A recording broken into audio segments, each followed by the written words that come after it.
The only thing that I need to do, but I think that'll be a video all on its own, is these, we can probably call them rockers at the bottom here. They are very, very prone to rusting. I'm gonna open up a nice big rectangle here, which will allow me to use my sponge and stick method and get in here in that channel with the rust converter up until about midway, and then I'll open it up on this side as well and sponge and stick that away.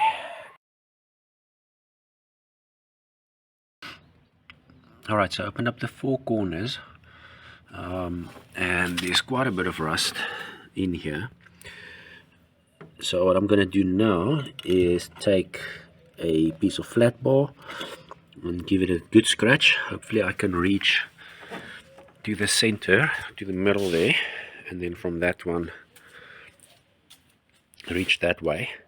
If not, I'm just going to open up another hole there. There's like a diamond studded plate that rivets on to the dorsal, so it wouldn't be visible, or you won't be able to see my bad welds.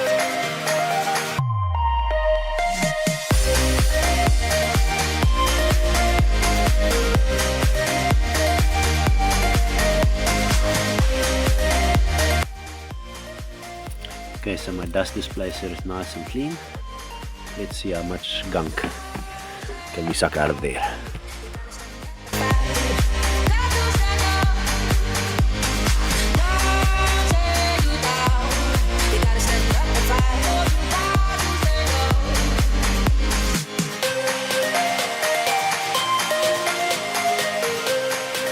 It's our first day of proper sunshine in a long time, the first weekend of proper sunshine in a long time, so I decided to work outside, capitalize on the sun, but it really does not make for good filming. Anyway, let's see what we can see. It looks significantly better. Well, I think it does.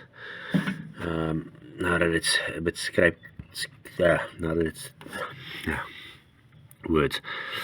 It looks significantly better now that I've scraped off most of the loose flaking rust. I'm now going to put the NS1 rust converter in here and give it a good bath for the Americans. So my NS1 is basically empty. I'm not going to have nearly enough, so I think what I'm going to focus on is try to get it all the way on both sides in the seam between this upright panel and the floor, because that's probably the most sensitive area. It's also where it rusted through here in the ankle area, my ankle veins, all the foot wells. So that's what I'm going to focus on, and then I'm going to use, I've got tons of NS4 primer, which is also supposed to have a rust preventative in it. I'm going to just use that to keep making progress. Alright, so this is not working. What I'm going to do is take just the red oxide primer that I was going to use in my spray gun and just try to blow it in there as good as I can. Not make a mess on the wife's paving, of course. See if I can get better coverage, because the sponge and stick method is just not working. The angles aren't right. My spray gun keeps blocking with the particulates in the paint. I did strain it through my wife's kitchen sieve, but that's clearly not fine enough, and I previously used this paint to brush paint, so yeah, it's not a clean container as well, so I'm gonna have to see what I can strain it through and then try again. I saw on the channel Spray Work, I'll link it somewhere, that you're actually supposed to take this nozzle off of your spray gun as well when you clean it. I've had this for 12 years. I've literally never cleaned this nozzle. So and it shows. I don't know if I can focus in there, but it's really bad. So I'm going to turn on the light, get in there with some wire brush and sticks and twigs and stuff and clean it out, because I actually think my paint is fine. It's crap breaking off there, because even if I have clean water in the gun, it stops. Sprays for 10 seconds, then stops. So it's gunk coming loose from in there. I'm going to clean that out well, put it all back together again, and then try again.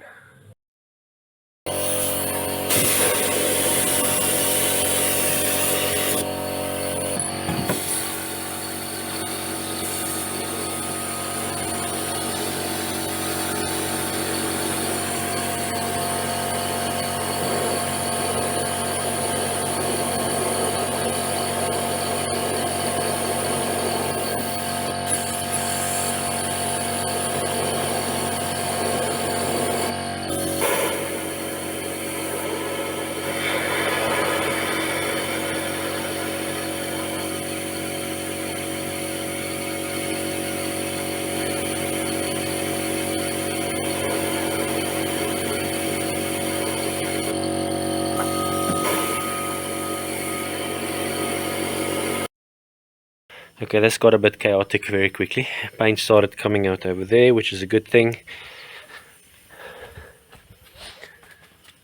I was busy blowing paint into this hole, and then it started running out over there on that concave. Cleaned it up, jacked the car up at the back, so now it's running forward, which is awesome. So now I'm gonna blow in paint from the back again, over there, and hopefully it'll cover all the seams, because that's the idea. Just let the paint sit at the bottom of the channel in the seams. Okay, so today I made a bunch of turns that I did not expect, but I think it ended up well. You can see there's a lot of paint sitting at the bottom there. It was running out the back here. I still need to clean the paving there. I've got the back picked up and the car leaning forward now so that the paint can run forward. I'm going to lift it again now to make it run backwards again.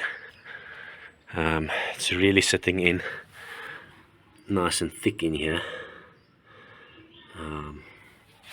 It should do the thing. It's not, I would have liked to use NS1 rust converter, but I don't have any, and this should be just as good.